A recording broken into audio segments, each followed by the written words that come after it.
This is Chris Sacchi of Sacchi Sports Takes. We have so much to cover. I haven't talked to you guys in forever, but there's good news I'm here to report. First of all, we got Gerry McNamara being hired by Syracuse basketball, right? Okay. We also have a lot of Knicks buzz to cover and a special announcement. And I'm going to start with that special announcement. As I brush my hair back on my face, I will be joining the Locked On Knicks squad show starting here very soon. I'm finishing up my onboarding. As you can tell, it's a big time positive because I'm looking into my brand new mic here. I'm looking into my brand new computer camera screen. You are looking at a brand new setup, a little background. Yeah, I know it's busy, but feast your eyes upon it because I know you don't want to look at me. We got Amari Stoudemire. Congratulations on Amari entering the Basketball Hall of Fame. The captain, Jalen Brunson, his jersey's being hung right now. The captain of the Mets, formerly David Wright, his book that I just finished is hanging out there. There's my dad, myself, my sister, and my mom. I'd say a decade plus ago at, I think there was Citi Field after it just opened. It could have been Shea. I think it was Citi. That picture, please excuse the glare. A lot of these shows will be at night. Okay, so you won't see that glare. Myself and Carmelo Anthony, we met in 2021 on his Tomorrow's Aren't Promised book tour. I'd recommend you read Tomorrow's Aren't Promised. Fantastic book. I'm just going to give you a whole tour, all right? This is a Defend New York towel I got for the New York Islanders playoff push 2021 playoffs, round 2, game 3 in Stamford, Connecticut. A little Carmelo Anthony picture there that I got when Carmelo was first traded to the Knicks. It has a lot of his information on his first game. This was like a fresh Carmelo Anthony's a Knick sort of deal. My baseball glove that I used for a long time, my dad's old glove. It's one of my favorites of all time. I'd put it on and hang out with it, but I don't want to mess around with anything here. Right where I was standing, Joe Namath, Broadway Joe. Please excuse some of these other command strips and all that because I've been working hard. You can't really see it, but the Orleans Firebirds are going to get some love. My Cape Cod League season out there, as well as a Mets versus Yankees Subway Series little picture that my roommate Josh Talevsky gave me. And then we got a little Tops, little trinket here I got in Cooperstown, New York, and I think that's basically it. Syracuse Mets guy from the stadium, former mascot, Tom Seaver. I got that on opening day, 2021 at City. And then last but not least, I've got all my close buddies from Syracuse, New York, back when I went to school there. That is that. So that was a little tour of the room.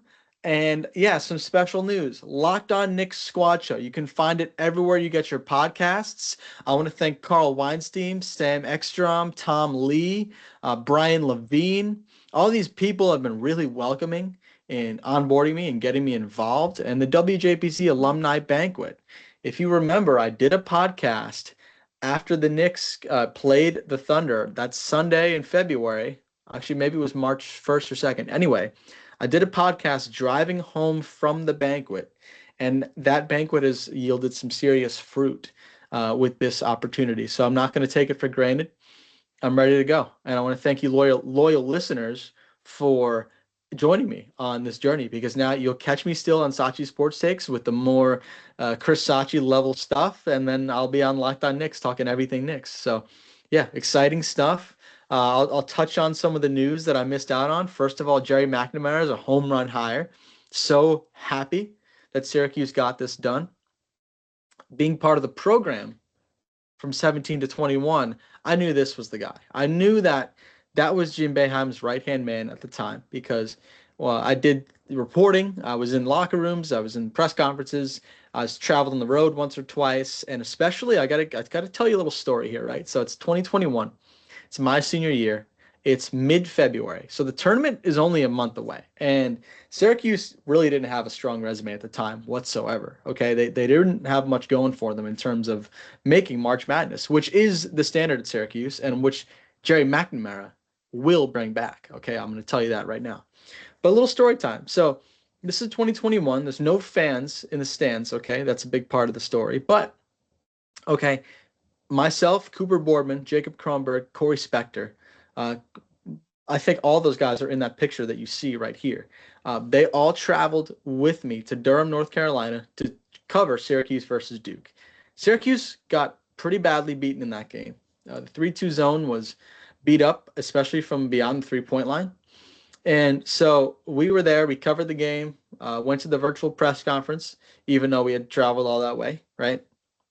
And so I was there to cover for WAER Sports Radio. So I had about a 20-minute report along with some on-camera stuff, but a purely radio report was the crux of this that I was going to deliver. But because of COVID, they had us outside. Okay, so I was waiting on the phone lines. I had my phone out.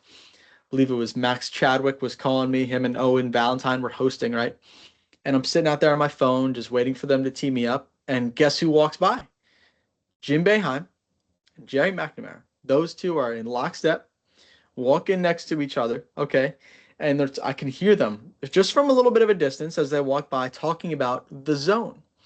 And so from that, in other moments at SU, I just kind of knew that Gerry was the choice. And Adrian Autry, God bless him, phenomenal Syracuse basketball career. His coaching tenure just didn't really work out, and that wasn't all of his fault. We had a lot of turnover at the university with NIL. Syracuse was slow to adapt to the NIL. Okay, we had the departure of some key figures. Chancellor Kent Severud is gone, and let's not forget that John Wildhack, the former Syracuse athletic director, was also on his way out. So this transition time is now coming into shape. And you can listen to my Wildhack is Retiring podcast a few months back. You can listen to that everywhere you get your podcasts, hear me react to that. But now that the transition phase is now over and Gerry's doing a great job, he's already brought in a couple of strong recruits, including one player from overseas and one player from his Siena days. And Gerry, let's just be honest. I mean, his jersey's in the Raptors. Okay, so that's number one. And number two, he's somebody who almost beat Duke as a 16 seed just a few weeks ago to start the tournament. So this is a guy whose chops are proven, and I'm just really thankful that Syracuse did not let him walk out the door a second time. So very happy Syracuse now has GMAC as coach. I mean, let's be honest, that's a huge praise, huge blessing there for the Orange. I think this team finally has some injection of positivity after 3, 4, 5 years of no tournament. This fan base needs it. Okay, so that's number one. And by the way, speaking of players in the rafters, somebody who will be joining us on the Locked On Knicks squad show is John Wallace, who his number 44 is retired at Syracuse University. Retired in March of 2020 when I was a student over there. So I think my father and no, we weren't at that game. We were at a game a year later in March of 21.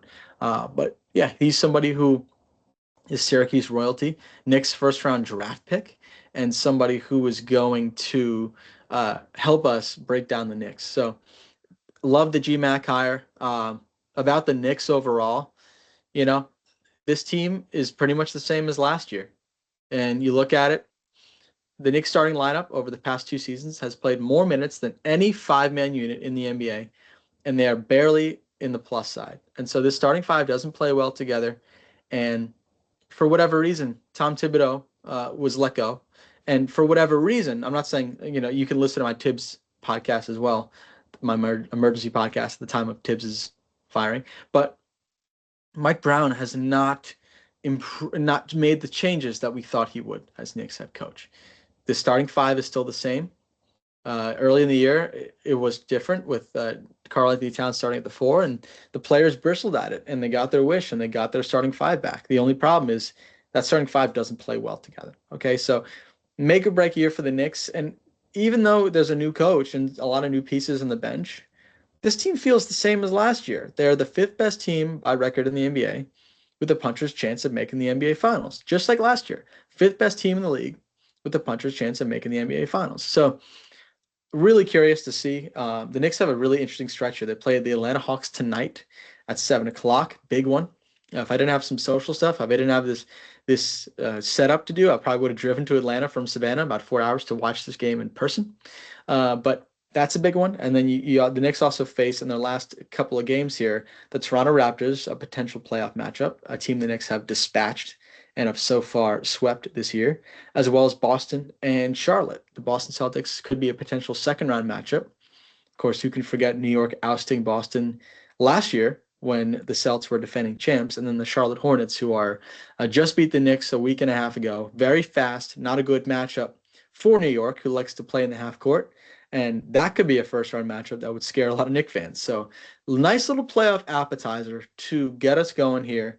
So again, I'm not going to dive in deep. You're going to hear a lot of that on the Locked On Knicks squad show, okay? Which I'm going to get prepared for. We're going to start here in the next week or two. But that's the news. Locked On Knicks squad show. You can check it out on the Locked On Knicks YouTube page. That's where you could see us visually. You can interact in the chat.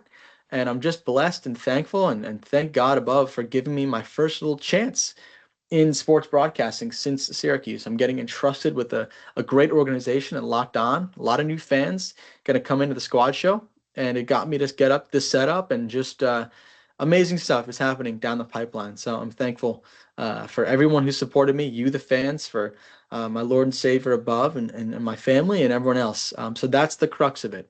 Locked On Knicks squad show beginning very soon. Keep your eyes peeled. The start date's not finalized. We're going to work out dates. We're going to have 3-4 people on the show. So we're going to have a lot of moving parts, right? But Locked On Knicks, keep your eyes peeled for that. And lots coming up. I'm gonna hop off here. I'm gonna continue to get everything ready to roll. But that's the news. Sacchi Sports Takes will be back. I'm still gonna do this podcast when I can. Don't worry about that. But the Locked On Knicks squad show is gonna take the front seat. My mom's calling me. Perfect time to go. Love you guys and God bless.